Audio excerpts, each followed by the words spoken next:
Hello dancers, today's story is Where the Wild Things Are.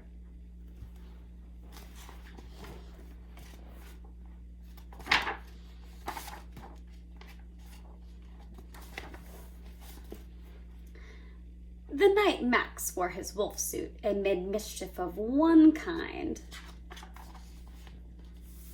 and another. His mother called him Wild Thing, and Max said, "I'll eat you up."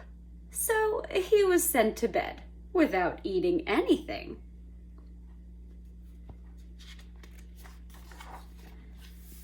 That very night in Max's room, a forest grew. And grew.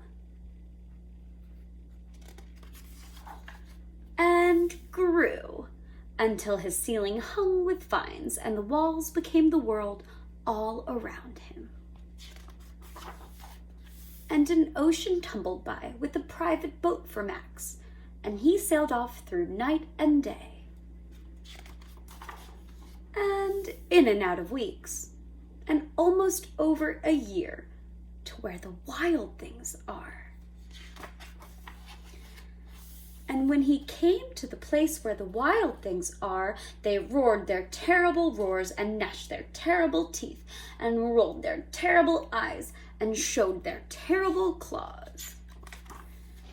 Till Max said, "Be still." And he tamed them with the magic trick of staring into all their yellow eyes without blinking once, and they were frightened and called him the most wild thing of all. And made him king of all wild things. And now, cried Max, let the wild rumpus start.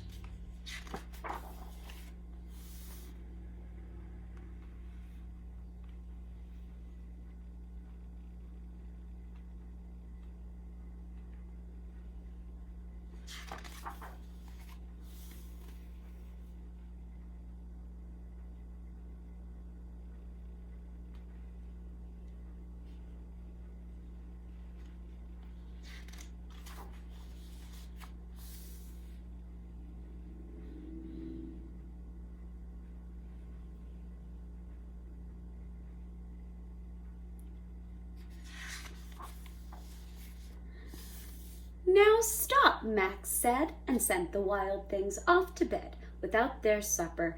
And Max, the king of all wild things, was lonely and wanted to be where someone loved him best of all. Then all around from far away across the world, he smelled good things to eat, and so he gave up being king of where the wild things are.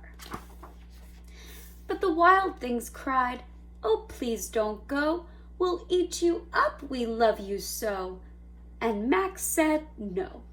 The wild things roared their terrible roars and gnashed their terrible teeth and rolled their terrible eyes and showed their terrible claws. But Max stepped into his private boat and waved goodbye.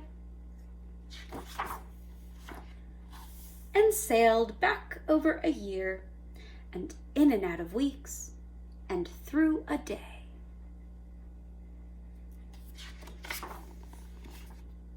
And into the night of his very own room, where he found his supper waiting for him. And it was still hot. I hope you enjoyed our story today. Have a great rest of class.